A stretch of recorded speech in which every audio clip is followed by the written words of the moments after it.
All right.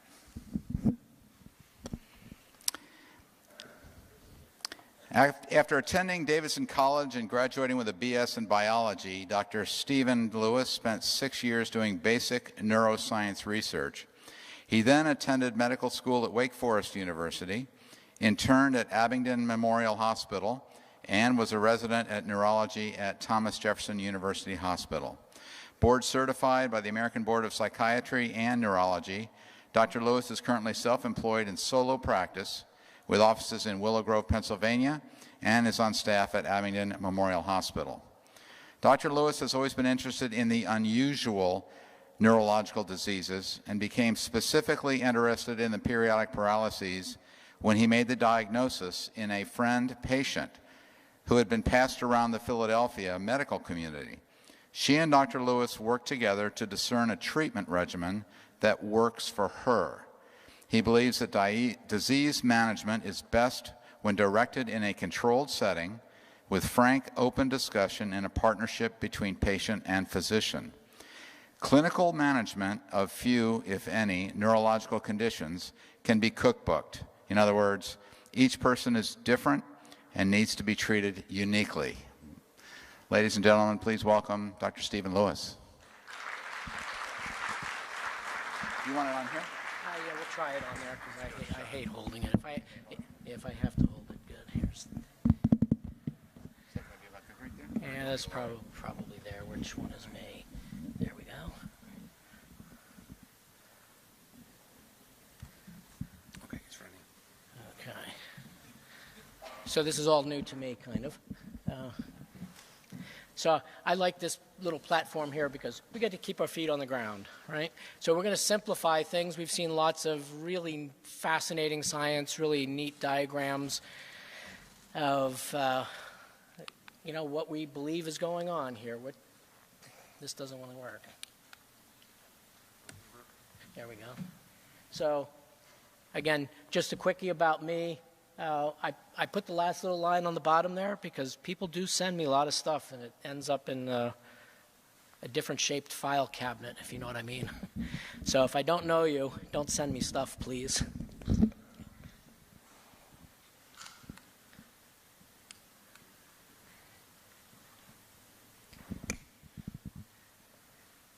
So the neat thing about what I do as a private practice neurologist, solo practice, is I get to work for myself, which means I get to work for you.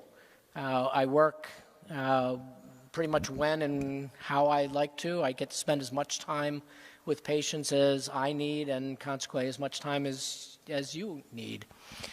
I don't have partners, and so I don't have to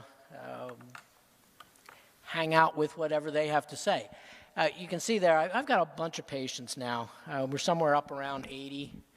That's what I counted in the file cabinet before I left the other day. That doesn't count what's on my desk, and if you've been in my offices, you know my stacks of papers. I'm really not a bean counter, so I can only guess that only about a third of the patients that I have actually have a proven genetic, one of the big four.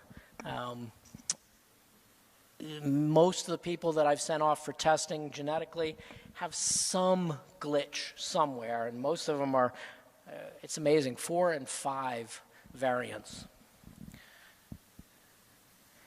And, again, once in a while I get somebody who thinks it's a periodic paralysis and it's something unrelated, but, that's what I do. So, everybody likes to talk about zebras. I think zebras have, they're neat animals, but as far as I know, there are only 2 kinds. Anybody know what these are? No. So, these are camelids, of which there are 4 different types, and we'll get to what they are. But you can see them when they're all together there's slight differences between them. So we're going to talk a little bit about the history of periodic paralyses. We'll whisk at the types because that's already been gone over. Causes, diagnosis is my approach. Treatment, we'll talk about drugs. I mean, it's nice to think about the theoretical things that are coming. Right now we have the handfuls of pills and medications and therapies that we currently have. So this one, which one's that? Llama. Llama. Okay, so the earliest description that I can find is by this guy named Kavari, who keeps getting cited, but we can't find the original paper. Has anybody else been able to find the paper? It's referenced all the time as the earliest description, but yet the paper can't be found. It wasn't until the early 1900s that, and that's a clinical description, right? We didn't know about DNA, we didn't know about protein synthesis, any of that kind of stuff back in the 1800s, and even in the early 1900s, it was discovered that potassium salts could be used. And then it wasn't until the 30s that they started noticing fluctuations in potassium, and that then thyrotoxicity at the same time was thrown in there. I kind of, not to offend anybody, I always feel like thyrotoxic periodic paralysis is a secondary paralysis. So I kind of break them up this way. The hypokalemic, hyperkalemic, Anderson-Tawil. Of course, the normal kalemic seems to be what shows up in my office a lot. I put a chloride channel in there because I have a guy who has a chloride channel abnormality, and he looks, acts, reacts, responds, behaves exactly like hypokalemic periodic paralysis. And always something else. The last line there you'll all appreciate, because I'm sure many of you have heard that as one of the causes for your symptoms.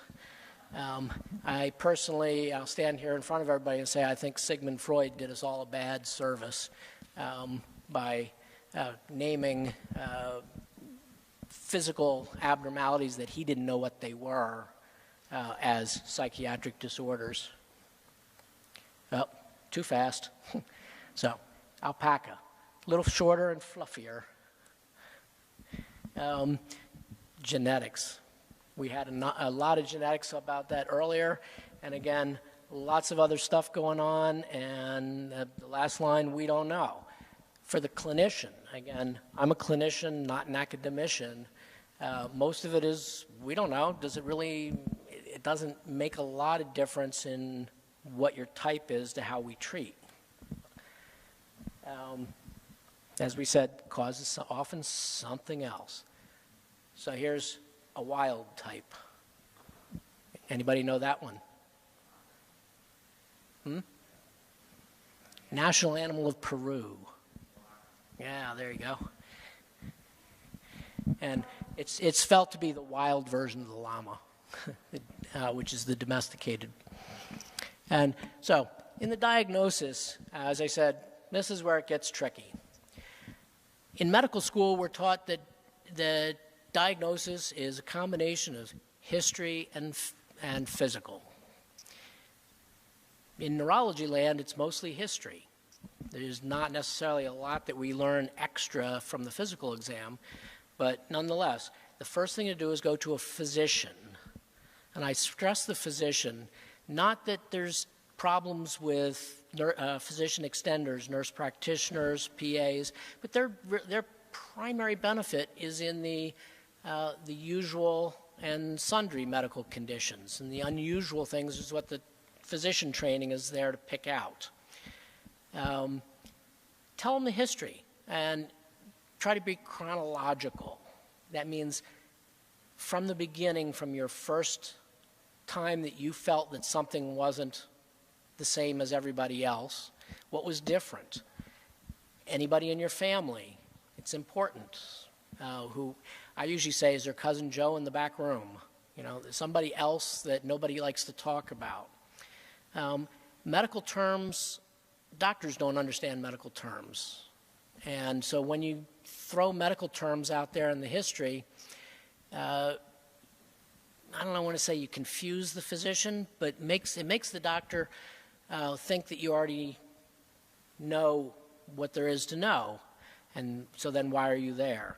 So I just, when patients come to my office and use medical terms, I kind of try to put the kibosh on it and have you speak more into how you feel what's happening with you.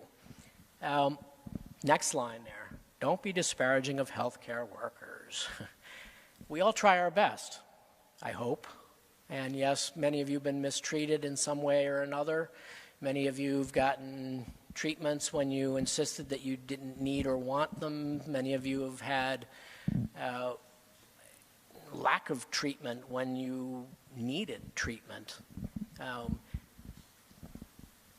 When you speak to a new doctor about how you've been mistreated by other doctors, we kind of put a barrier up unintentionally, I think. I think it's clearer to talk to other physicians when you are fully upfront. Provide documents. I mean, if you've been to see other doctors, and certainly in my practice, most of my patients have been to see 8, 10, 12, 15 other physicians before they make it up to Willow Grove. Bring the papers with you. Sometimes I look at them, sometimes I'll borrow them from you, sometimes I'll let you keep them. Depends on what all's there. There's a lot of extraneous paper in medical care. The electronic medical record is really added to paperwork. So then again, after you've given a good, clear history and you've been sure to explain the way you're afflicted by this disorder, if he needs an examination, I mean, hopefully at least blood pressure and heart rate, going to look for some physical deformities. You know, my old chairman at Jefferson says you're not a neurologist unless you've looked at the person's feet. So shoes come off usually. And you don't have to, you know, it's like for me to see an epileptic, I don't need to see somebody having a seizure. If they can tell me a history, or their family can tell me the history of a seizure, or whatever goes on. I don't need to see it. You don't need to show me. Once in a while, if I can't make heads or tails out of how you're describing your weakness event, I'll have you show me, but pretty much unless I asked for it, I don't need to see it to believe that there's something wrong. Dr. Google card. How many people out there have Googled their illness?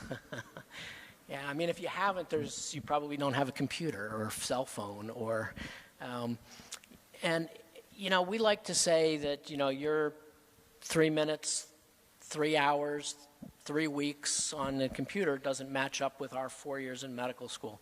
Ooh, some of you guys are smart enough to learn all of that, what we learned in medical school in that short amount of time. But telling us, well, I looked on Google, and my wife, who's down here in the front, is a medical librarian, and Google is just the edge of the coin for her. It's nowhere near the be-all, end-all when we need medical information. So after all is said and you've been looked at, then there's a bunch of tests. Genetic testing has become a lot more available thanks to Strongbridge Biopharma for involving Invitae, and of course Fullerton Labs with Dr. Charlton. Has been doing great jobs on the genetic testings, and you know, it helps clinically. And again, as a clinician, the purpose of the genetics is it gives you a flag to wave. You know, when you are down, when you're having a problem, when you go see another doctor, you end up in an emergency room or in the hospital having a colonoscopy for something, you've got this flag to wave that says, hey, look. But that's about all it stands for. Right now, we cannot treat genetic illness. We treat the symptoms, okay? So other testing that we need, metabolic panel. Hey, you know, it is really great if we can catch a change in your serum potassium level during an episode. How often does that happen with any of you? I mean, by the time you get to the hospital, you're starting to feel better. By the time they decide that they want to draw your blood, one of you mentioned to me that she was in the hospital and had an attack, and she said, here's the prescription from Dr. Lewis, can I get my blood drawn? And they said, no, we have to evaluate you first. And by the time that happened, she was better. So what happened to the potassium? I don't know. It's easier said than done. The reality is another story. Electromyography, nerve conduction studies, all over the web, everybody goes, ow, ow, that hurts. Sorry, we don't mean to. I would never, how's that for a word, never base my diagnosis of a periodic paralysis on that particular series of tests. It can add to it, but it more likely will tell me that there's something else going on. Urine electrolytes, some people forget, hey, you can just be peeing it all out. You got big holes, you got other nephrotic syndromes, Barter's syndrome, Gardner's syndrome, et cetera, where your kidneys just open up and all the potassium goes out. Thyroid functions, obviously, as we said, looking for thyrotoxic, but people can, besides having thyrotoxic paralysis, people can be weak from hypothyroid or even hyperthyroid. They're just weak. Muscles don't work right when the thyroid gland is off. Other testing, EKGs, echocardiograms, you might need to see a cardiologist, a nephrologist, psychiatrists, dietitians, physical and occupational therapists are all really helpful in putting in their two bits, so to speak. Occasionally neuroimaging, spinal taps, lumbar punctures may be beneficial as well.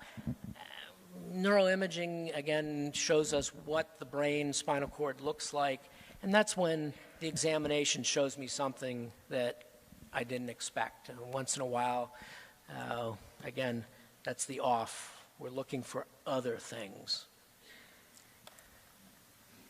Another animal. This one. This one makes really wonderful coats that are really expensive. Okay, it's a vicuna. And he's the wild version of the alpaca. So, after sorting through all of that, what are we going to do? How are we going to treat you? I mean, that's kind of a no-duh statement. Depends on the diagnosis. The diagnosis can be a working diagnosis. I don't necessarily know the second I see you, and even after 2 or 3 hours with you, I may not know exactly what to call your disorder. But this doesn't mean I can't necessarily help, that I can't give you some medications, some sort of treatments. So some quick rundowns of some ways you might be treated. I left the first line there as potassium salts. That's potassium chloride, potassium bicarbonate, potassium gluconate, okay? And the formulation that seems to be patient contingent. Some people like the chlorides, some people like the bicarbonates, but those salts are short acting, and then you can have an extended release product. I kind of look at the potassiums for the hypokalemic folks as a baseline. So if you have a baseline blood level, say of, can we say wishful thinking here at 4.3, 4.4, anybody?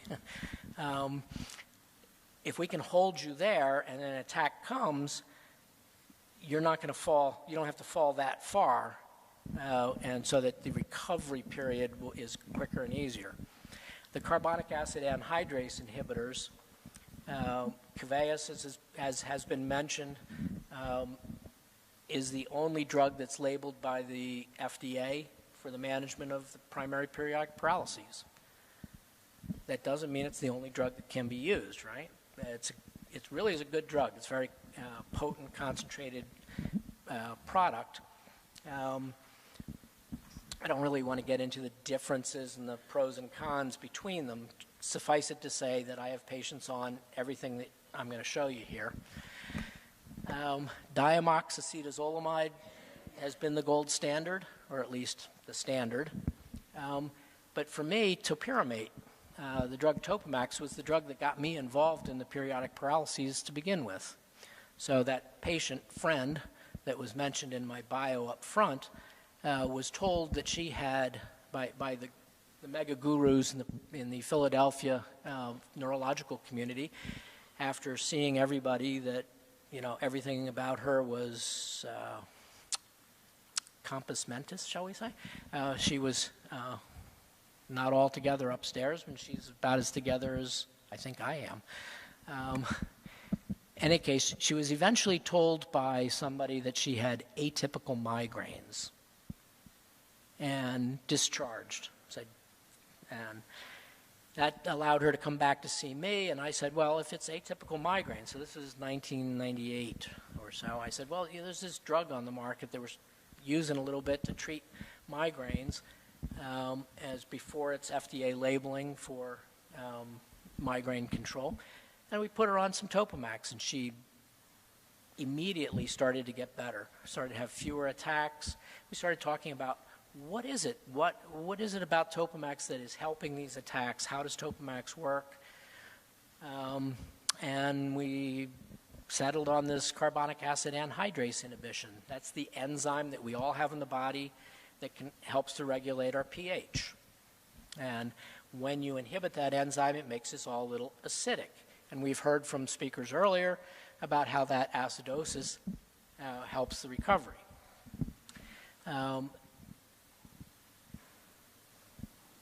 That patient has subsequently gone on and really has pretty good control of her symptomatology.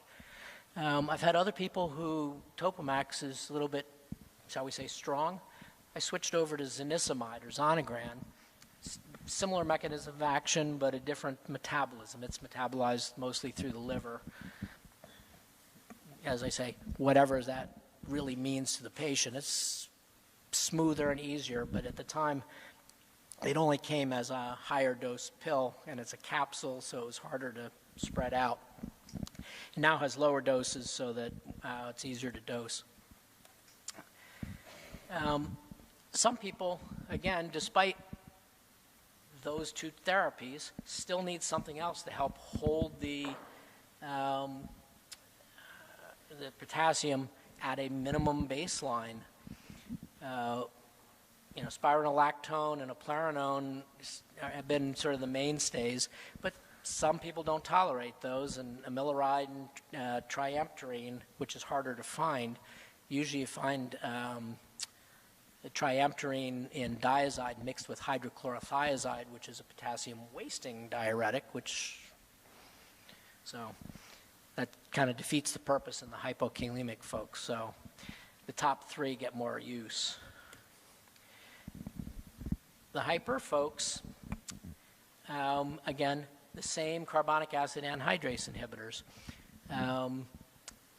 Interestingly, higher doses of those will tend to help drive the potassium down a little bit, but that's whether the patients will actually tolerate real high doses, somewhere in excess of 1 gram a day, for instance, of Diamox. Acute attacks managed with sugars, straight up Coke. I've had some people who like the taste of Caro syrup. Liquid chocolate, that's cool. Sugar water, things like that all can be very beneficial at relatively rapidly dropping the potassium. Everybody talks about albuterol inhalers. Not to put anybody on the spot, but I've not ever really had any significant benefit from them. My patients say, well, you gave it to me, I tried it.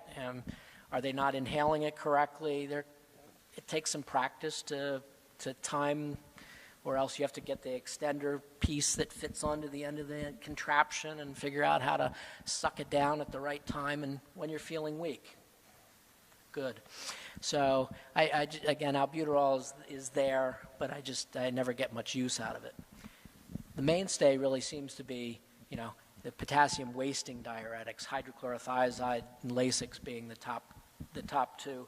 Sometimes the angiotensin converting enzyme inhibitors, things like lisinopril and captopril stuff, can enhance that potassium wasting in the diuretics and make it a little bit easier without having to go up too high on the diuretics, because who likes to be running to the John all the time when you're weak? Anderson-Tawil, I've 1, 2, 3 people come to my mind. It really kind of depends on which way they swing. Some of them are primarily hypo. Two immediately came to my mind, primarily hypokalemic, and another patient started off really hypokalemic and is, if anything, hyperkalemic now. And can tell the difference in which kind of attack she's having, so that usually she doesn't have to experiment and say, well, give me the Coke, and find out that she really needed potassium. In the Anderson-Tawil folks, there's extraneous treatments, beta blockers, pacemakers. That's where the cardiologists really come into play. Herds of other drugs, because remember I said, as in clinical medicine, clinical neurology, what we're looking at is symptom relief. So what's bothering you? Pain is a big component.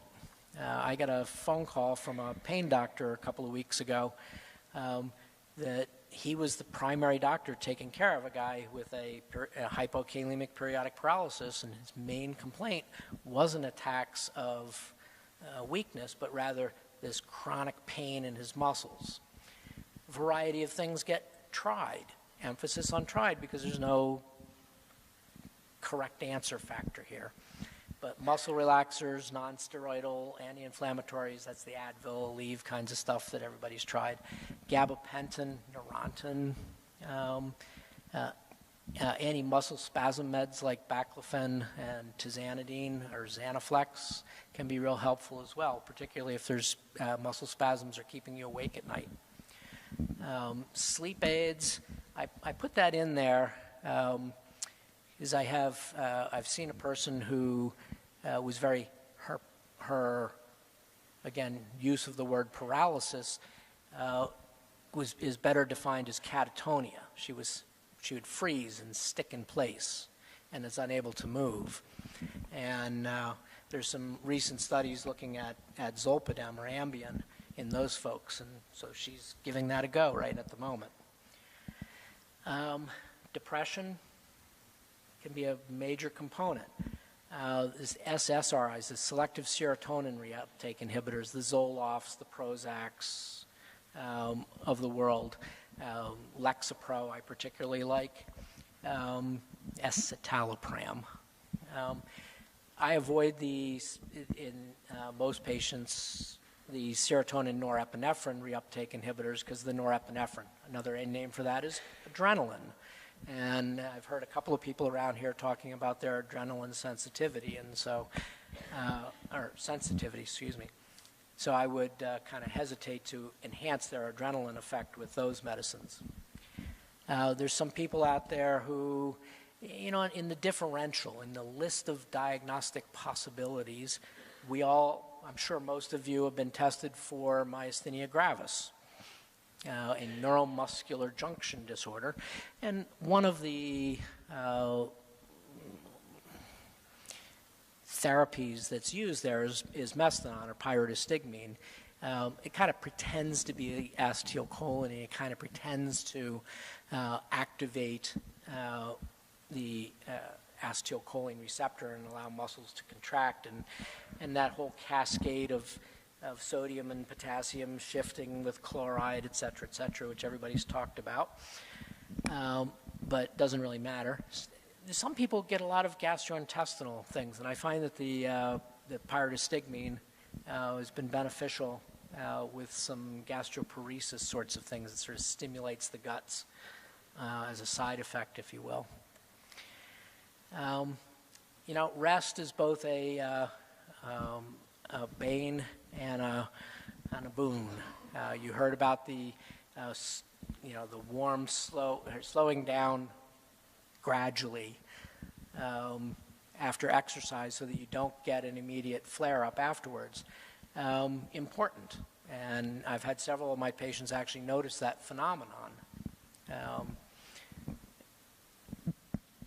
Most of the, from here on, you're going to see it's you. This is what you live with, okay? You have to know your limits, know how far you can push yourself before you're going to start falling down on the tennis court, before you can fall down walking the 3 football fields down the corridor here. Know your diet. What kinds of carbohydrates can you tolerate or need? Look for triggers. Again, foods are common triggers. And we're generally speaking, food triggers are triggers in the very, very near future, like in the next hour. We're not talking about, oh, I ate a pizza today, I'm going to be weak 3 days from now. In fact, the chloride anomaly guy that I mentioned, I'll make a quick tale with him. He came in to see me. He had just ridden his bicycle across the country, and sorry, Gabe, not you.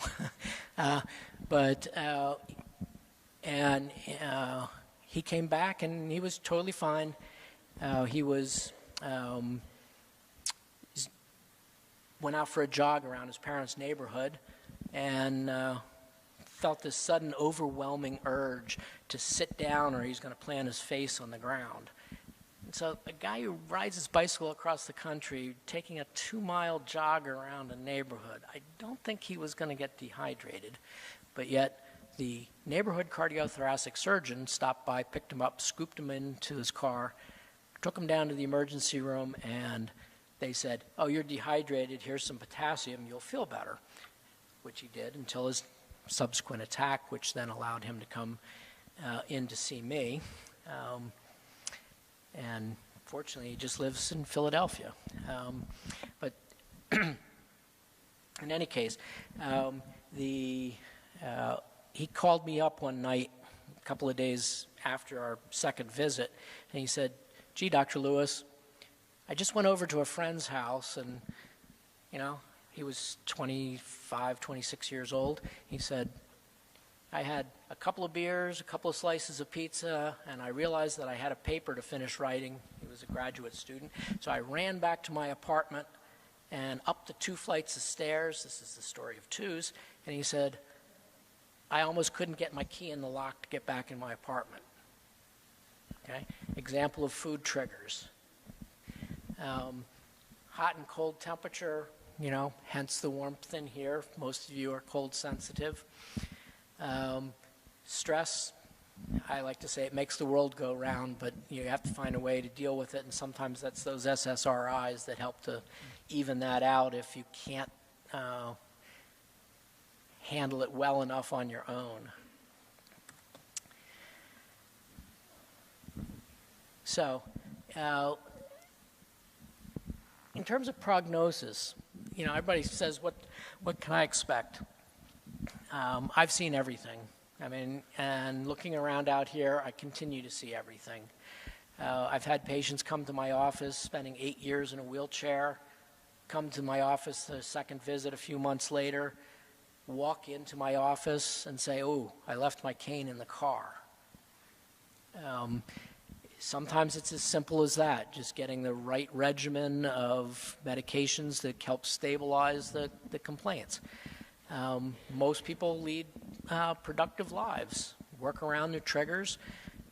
Interestingly, I will say that I think that the people who get diagnosed at a younger age and have a hypokalemic periodic paralysis syndrome seem to require lower doses of fewer numbers of medicines. Not everybody, but that's one of the truisms that I see frequently. But above all, remember that the periodic paralyses, these genetics. It's the color of your hair. And yes, some people can change the color of their hair. It's but it's your brain, it's your fingers, it's your toenails, it's your genetics, and how you work with that, how you can adapt to the difficulties, I don't like to say disabilities, but the difficulties that it inflicts upon you at different times, it comes and it goes, is important. Getting past those stumbling blocks and, again, finding a physician who can talk to you, work with you, prescribe medications, and not say, oh gosh, 40 milliequivalents of potassium a day, oh, you're going to die. It is the last thing that a convicted murderer sees in the needle, though, so keep that in mind. Doctors are afraid of too much potassium, but one of the things that I've actually seen, and it's harder to do with people who come from afar, but how much potassium can you tolerate before you get a potassium? I mean, have I ever seen somebody who has a hypokalemic periodic paralysis with a potassium over 5.3? No. Intravenous is another story. If you go to the hospital and they say, oh, look, your potassium's low, and they start cranking it into you, sure, they can overshoot you real easily. But oral potassiums, it just doesn't seem to happen. Going the other direction, dropping it down low, yeah. Certain people around here have tried to see how low they could go to make a video, right? And it's a rather dramatic show. Again, in closing, there are these animals. They look an awful lot alike when you think about them, but when you look at them, they're all different. They go by different names. They're similar. They're all in the same family, kind of like these disorders. And I think that there's also a difference in the tame versus the wild type.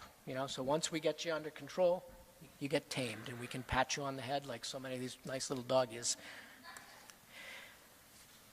Ever the librarian, my wife put together some websites that have some basic information. If you haven't been to these sites, they're good, well-received medical sites. You see from the NIH, the last two, and Medline Plus for the first one. And I think you're putting this out on the website, right? Sure. You're putting this out on the... Yes. Yeah. Okay. So you can look these up later. You don't have to write them down or take pictures. So that's about all I have to say about that.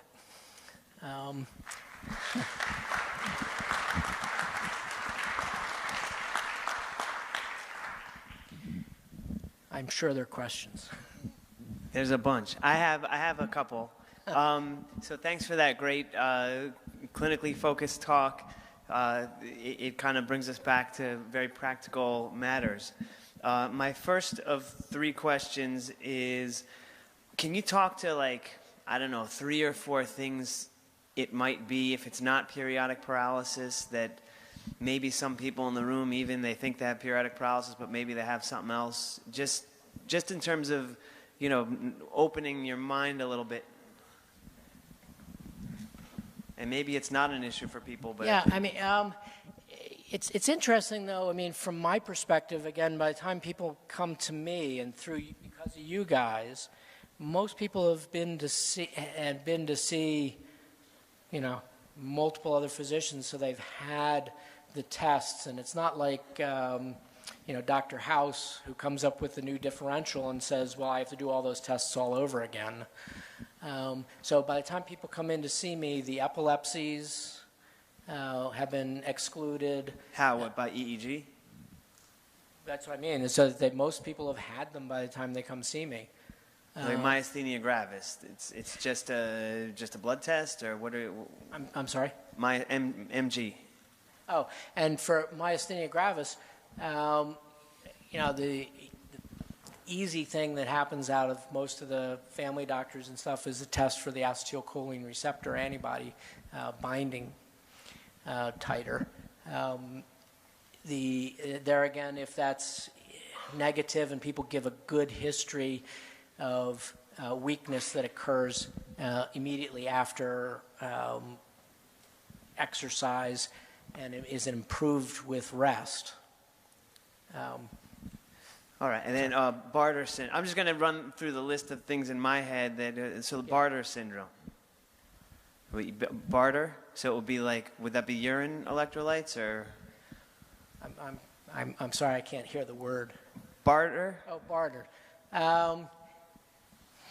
Again, getting the urine electrolytes and making sure that you're not wasting that way. Oh, a few conferences ago, you were talking about sleeping disorders, the narcolepsy, the cataplexy. Yeah, sure. I'm not a real big believer in sleep studies, to tell you the truth. But certainly the narcoleptic disorders and should be excluded if. Again, there's sort of magic words that people come and they say.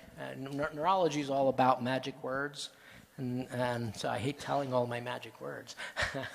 If you hear the magic words, then you need this kind of a test. But yes, again, I've not had anybody come see me thinking that had a periodic paralysis that turned into a narcolepsy. So basically, the majority of folks, if they have episodic weakness, some problem with potassium, either they get better with potassium or their serum potassium is low or high during an attack. There's not a heck of a lot other stuff it could be. I mean, is that really? Yeah, I mean, it really almost in many cases becomes the opposite of rocket science. I mean, people come in and they're weak, their potassium's sitting down at 3. When they get supplemented with potassium, they're up at 4.3, they're feeling better, they get to 4.8, and they're great. And if you can get them past 4.8, I would be surprised. So how many hypers are in the audience? Hyper. So a few. I'm like a hypo. No, yeah, you're hyper, different. I'm a hyperactive. Yeah. What's your feeling about potassium binding salts? So like patirimer, because there's a couple of new ones that for renal hyperkalemia and in renal chronic kidney disease, and I know that the K-axylate was, Dr. Griggs mentioned that there's not much of a role for that in hyperkalemic periodic paralysis. Any comment on the new ones? No. Okay.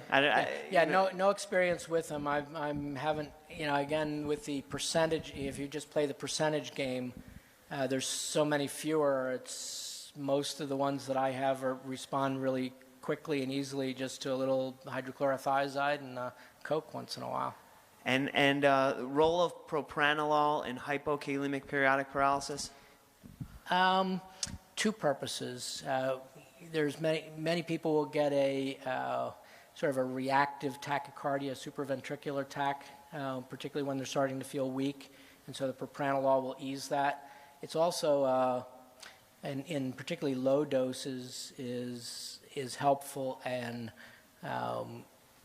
performance anxiety. Again, it's sort of blocking that adrenaline business. Do you think there's a role for low dose? I mean, has anyone here used low dose propranolol as a thing? Does that help you?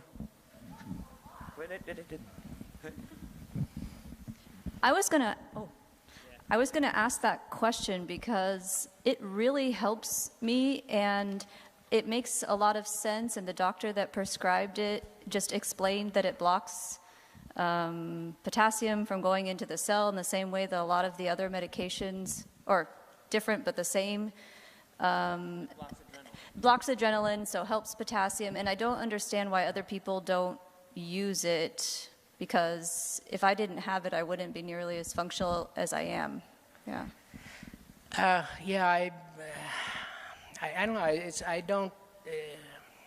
I can't say that there's even a measurable number of people in my population who I give beta blockers to, but there's certainly some. I don't necessarily differentiate.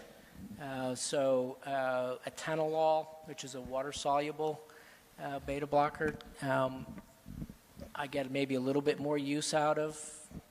I've had a couple of people come in with the migraine diagnosis as part of their, because again, it's been mentioned several times, migraine's really common comorbid condition, and so family doctors, internists have known that beta blockers are great at, or can be great at blocking that phenomenon.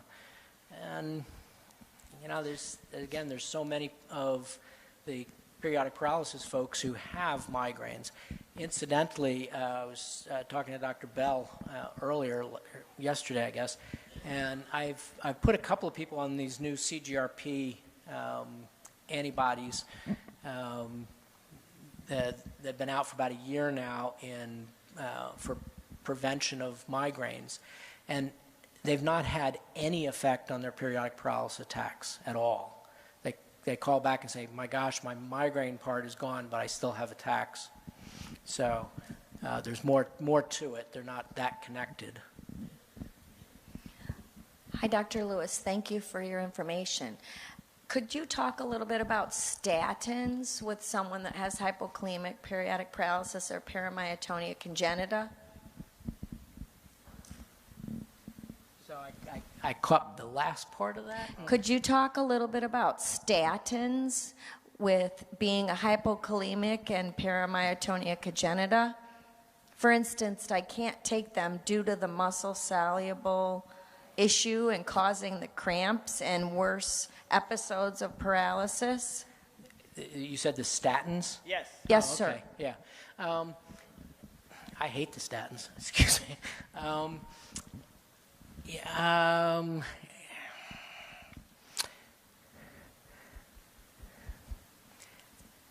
You know, my answer is, if I have people who have muscle pain and cramps, unless their cholesterols are running up around 300, I take them off of any statin that they're on. I don't.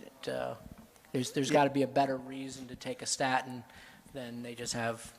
Yeah, I can speak to that a little bit. I mean, I think that you know, some people with hypokalemic or hyperkalemic periodic paralysis can take a statin and get away with it, but you know, statins cause this breakdown of muscle as a rare side effect. And if that happens and you have periodic paralysis, there are some folks that have been thrown into kind of permanent muscle weakness from that bad reaction.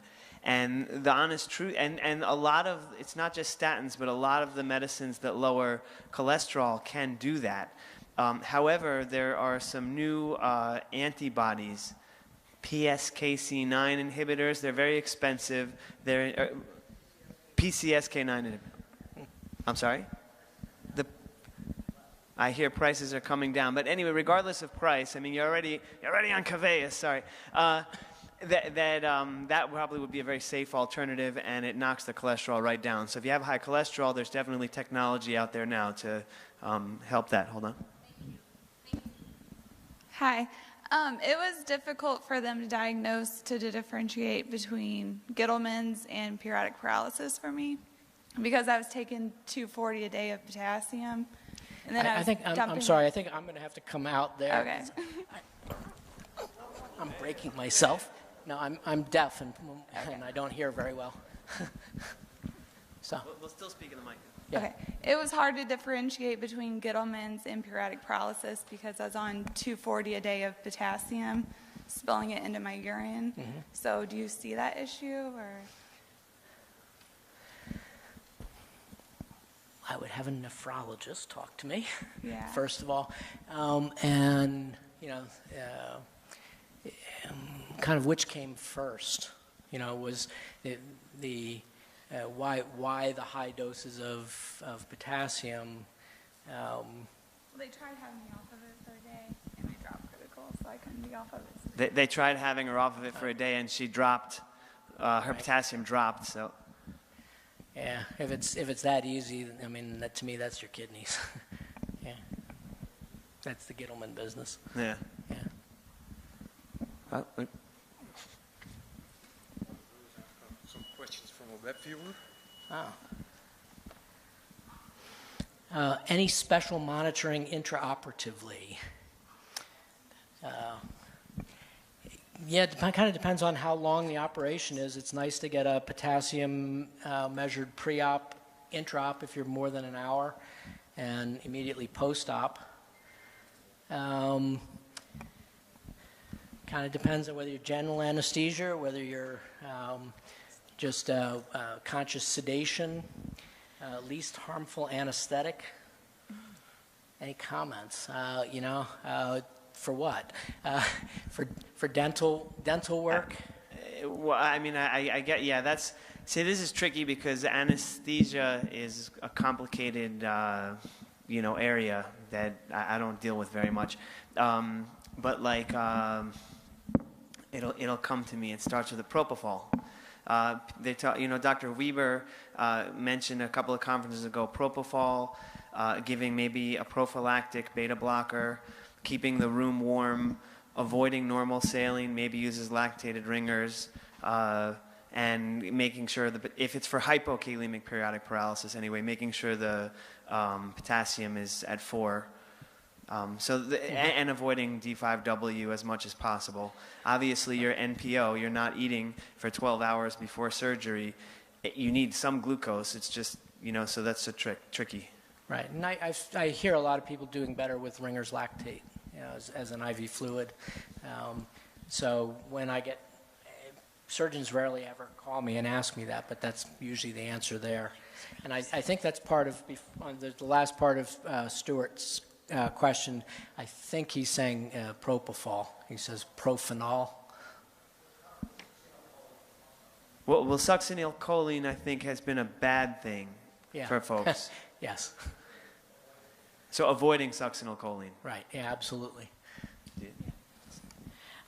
My question was almost exactly the same, except that I just had a surgery and it was supposed to be just a local sedation, and I went right into an attack. And I had, prior to, sort of done what I thought was due diligence as far as letting the hospital know, letting the doctor know, letting the admitting nurse, and they were all kind of brushing it off, and I gave my information, which they used once I was in the attack because they had never seen it before. So I guess my question is, and I'm thinking other people might the same, how do you advocate for that? Because we don't know the medical pieces that are at play.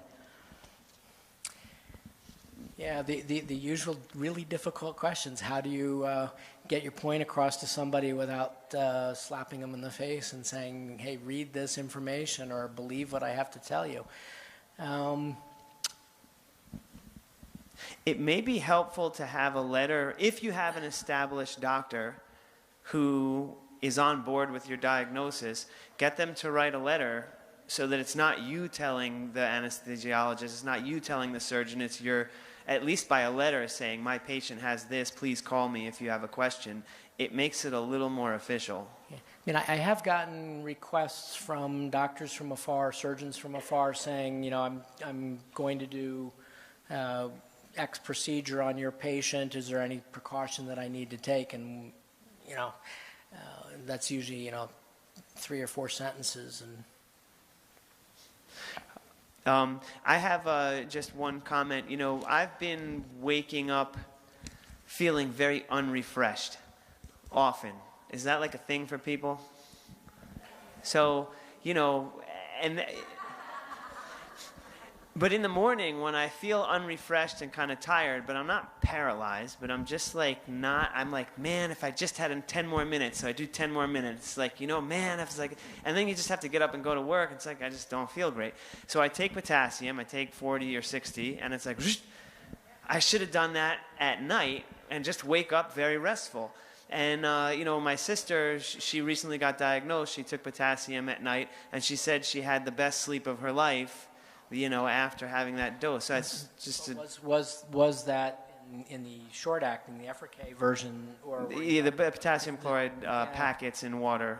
I mean, I have some patients who will give the slow release version, 20 or 40 at bedtime, and they get better sleep that way. Yeah, I mean, I think it's trial and error. I think that, it's what works for you, but you have to pay attention to these things. And that's why I want, if someone has a management thing that's worked for them, this is the time to bring it up, to let everyone else know. So mine's about sleep, though, too. I have this, it's kind of like you were saying, where I don't get that restful sleep. But as I'm trying to fall asleep, it's almost as if my body gets jolted awake. Does anybody have that? Where it's like you're starting to doze off, but then all of a sudden, Sleep it's almost like... jerks sleep jerks are fairly common. Most people, you think back to your high school days, somebody in the back row of the class startles awake. Right, but it Very much the happens same. like to the point where I can't fall asleep. It's almost like my muscles won't do that transition into... Do you understand what I'm saying? Okay. Okay, well, may I? What I do when that happens, which is most nights, is I take the fizzy potassium and my fizzy magnesium, and within 20 to 30 minutes, I can fall asleep.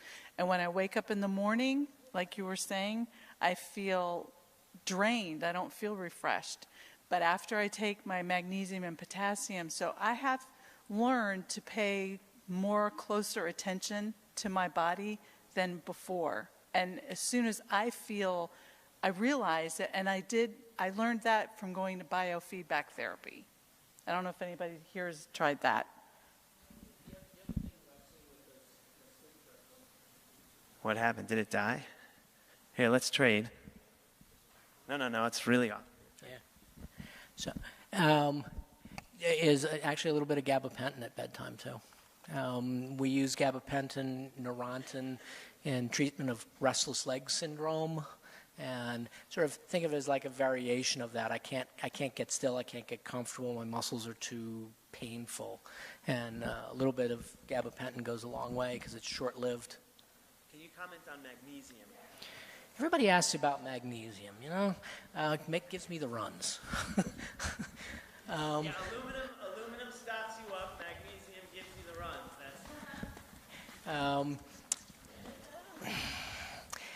It's. I get mixed reactions out of the patients. It's not something that I necessarily recommend one way or the other. Some people, swear by their magnesium, and other people, they say, "Why am I taking this?" But with magnesium, you can overdose with orals. Yes, Yeah. no. It'd be pretty hard to. Okay. You have to take a handful. Yeah. Okay.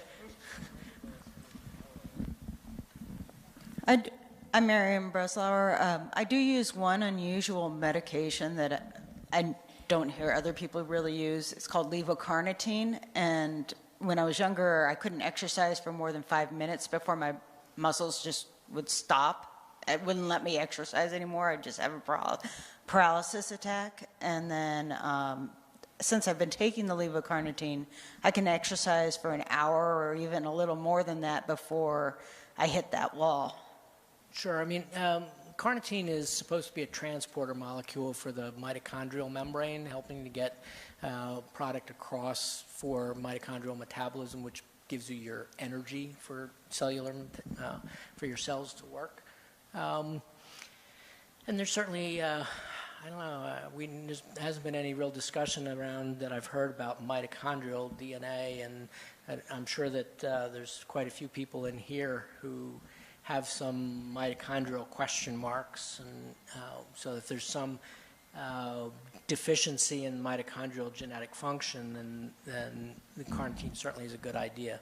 I use it a lot in some of the stranger pediatric, now adult epilepsy syndromes as well, and it can be quite helpful there too. So it's certainly safe, and it's easy to measure. You can get a blood test and make sure you're not getting too much. Have questions here? I have a question about potassium. I read somewhere the other day that there may be a particular type of potassium that would be good for us. I know there's potassium chloride, there's potassium salts, there's potassium bicarbonate. And years ago, UCLA Medical Clinic had me on potassium gluconate, which was a liquid, and which worked well. Which you can get over the counter. You can get that over the counter, the gluconate, without a prescription. Oh, really? Yeah. They gave it to me by the gallon. Yeah. Yeah. As I said, I have patients on just about every formulation of potassium you can think of. I've had some mix and stir pharmacies will combine potassium salts of different types to put together. Some people will find if they take the chlorides for a period of time, their stomach starts getting eaten alive because of some dysmotility issues as well. And so switching to a different brand, a different flavor, if you will, of the potassium will help that as well. Hi. I was wondering, when medications like Keveyis, Diamox, some of the other ones are prescribed, are they usually prescribed with potassium product also? That's my first question. I don't know about usually, often, frequently. I mean, certainly not in the hyperkalemic folks. Right. Especially if a person is hyper. Or, I mean, hypo, I'm sorry, Right, excuse me, I'm sorry. Yeah, so it's a sort of a common combination. As I said, I feel like the carbonic acid anhydrase inhibitor puts a cap on the swings. Everybody's potassium swings, up and down all day long. But mine swings through a narrower level than probably Jake's does. And I don't need the Diamox to keep it that way. Diamox helps to keep it so you don't swing too high or too low, which makes it easier to recover so that you can get by with a single burst of potassium when you're feeling weak. Yeah. But I wouldn't say it's necessarily prescribed together, meaning taking it at the same time. Yeah, like taking, somebody was prescribed Keveyis on a support group and not potassium. Sure, I have patients. So I was just curious about that. So, I mean, to that effect, when you take a diuretic that is potassium wasting, by definition, you're losing potassium. So over time, be it days, be it weeks, you're going to, even a regular person who doesn't have hypo, they take it for heart failure and they take a potassium wasting diuretic, they're going to get hypokalemic and you have to have potassium supplement. And that's the main indication for why that stuff's on the market to begin with. It's not us. It's them. But so, I think it would be unwise to, for a long period of chronic time, take a potassium-wasting diuretic such as Keveyis, such as Diamox, and not have some level of potassium supplementation. Okay, thank you. And the next question is, has any of your patients ever brought up the idea of their vision coming and going, even though they have, their doctors have told them they have good eyesight? Coming and going and possibly getting better with potassium? That'll do it. Have not heard that. I have not either. Yeah. It was it was a topic on a support group, and there were many comments of yes, the vision coming and going. Getting a little bit worse, a little bit better, and some people could correct it with just a little bit of potassium. I would say that, lights are a trigger for a good number of people. Raise your hand if lights bug you. So I know my sister also has that. Shelly has that. And that's not like described in the literature, but it comes up every conference. So that's a thing. I have a question about the heart. When I have a low potassium, or I have a very big shift downwards on my potassium, I get flat T waves on my echocardiogram. And I can feel it as well, that my heart starts beating irregularly. But when I'm in the hospital, they say, oh, that's a non-specific change in your heart. It doesn't mean anything. But I know that other members of my family have the same thing. And there's quite a few of us that have had a pacemaker or have had either too high pulse or too low, and I can experience both as well. So what is the flat T waves, is that kind of a precursor to the long QT syndrome, or is it like I only get it when I get it really bad if my potassium is under 3, but I can also get it if my potassium drops really, really fast? I'm not a cardiologist. I don't quite know how to address that, but your statement about feeling your heart beating irregularly or erratically and stuff should have nothing to do with flattening of the T waves. I mean, that's an irregular pulse rate. So this is always a tricky part of periodic paralysis, especially Anderson-to-Will syndrome, but also just plain periodic paralysis where you have really high potassium or really low potassium at some random points. And, there are cardiac implications to that, and there are people who have gotten into big trouble, even, die from cardiac arrhythmia.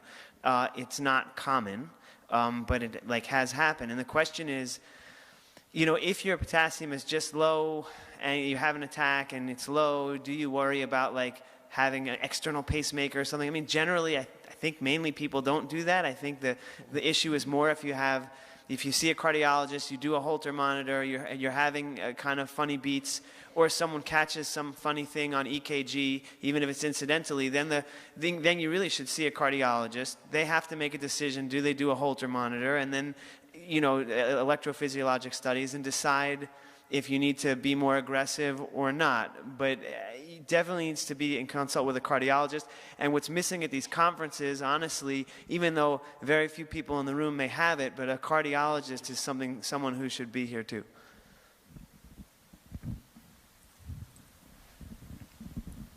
So I'm one of those people that have an unknown gene. None of the 4, I tested negative for those. And did they do other testing? I mean, are you saying so? Is variant of uncertain significances, or just those 4? Those 4 were completely nothing negative, else looked at. Right? Okay. And I haven't had any other genetic testing other than the 4 major genes. But the question I had was, I have some long QT, and I don't have any of the physical characteristics of ATS. But I do have, and something I've read in the literature, I have a lidocaine resistance.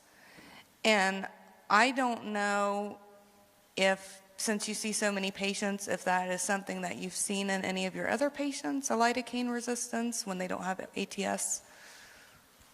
When specifically not ATS, yeah, it's fairly common in the hypokalemic folk. The hypokalemics commonly have lidocaine resistance. Okay. I don't know what the number is. Again, not being a bean counter, but it's fairly common that Novocaine, lidocaines don't work very well. You have to get some carbocaine or something longer acting from your dentist. Okay. All right. Thank you. Great. I think we'll take one more, and then we'll have a whole opportunity tomorrow as well. But I would like to give we'll take a 5-minute break after this question and maybe get ready for the doctor roundtable, then the auction, then dinner. Thank you. When my daughter had her first paralysis attack and they were trying to figure out everything was going on, in the blood work they found that she had low cortisol level. And the local hospital thought, well, maybe that was the cause of the whole paralysis thing, and put her on 30 milligrams a day, 20 in the morning, 10 at night. Well, since then, saw a neurologist, got the diagnosis of hypo. We don't have a genetic, it's a clinical diagnosis. But we have an endocrinologist who monitors the cortisol. Then we have our neurologist who is managing everything else. But neither the two meet, and neither one of them understands the interaction. One of them suggested, is this caused by it, or is this helping periodic paralysis? Can we take her off of the cortisol? And nobody wants to talk. They don't know, and yeah, I mean, we doctors don't know. hate talking to other doctors. We really do. It's interesting. Cortisol is one of those really tough things to measure accurately. it varies throughout the course of the day, and if it's not measured at the right time in the right conditions, you're going to get a fallacious reading. And I've seen people say that their cortisol level is low. So here it is. I think on a single reading to be treating it, I would certainly wonder whether it's really necessary and find out whether an ACTH cortisol stim test, for instance, has been done. And what did they do? The one. Yes, the cortisol stim test. They did that. Yeah. Well, so when they give an injection of ACTH, adrenocorticotropin hormone, cortisol is what it's called, and then measure the response of your adrenal glands and how much cortisone your body makes. And there's one should stimulate the other. And if it doesn't, then the adrenal glands are not making appropriate amounts, and it needs to be supplemented. And again, when you're starting to talk about those, again, we're moving into Strongbridge's other forte. Right, yeah, endocrinology. But I mean, the idea, and again, I think I even got this wrong in my presentation like 5 or 7 years ago, but so if you have cortisol, if you have a lot of cortisol around, so that looks like aldosterone. So if you have a lot of aldosterone around, you are going to take salt in your body and pee out potassium. So a lot of cortisol would make you be like hypokalemic periodic paralysis, and low cortisol would make you be like hyperkalemic periodic paralysis. And that's where you might get an endocrinology person to sort that out and just rule that out if that's a consideration. And beyond that, I don't know that I can comment. Could they even have overshot originally? I mean, with how much cortisone was needed, and that drove you into a hypo state. Yeah. Okay, guys. So let's take like I don't know, 10 minutes. 10-minute bio break. Come back. The doctors will be on stage, and we'll wrap up the day. Thank you. Thanks. I never know what these things. I want to have a question for you, not for me, but for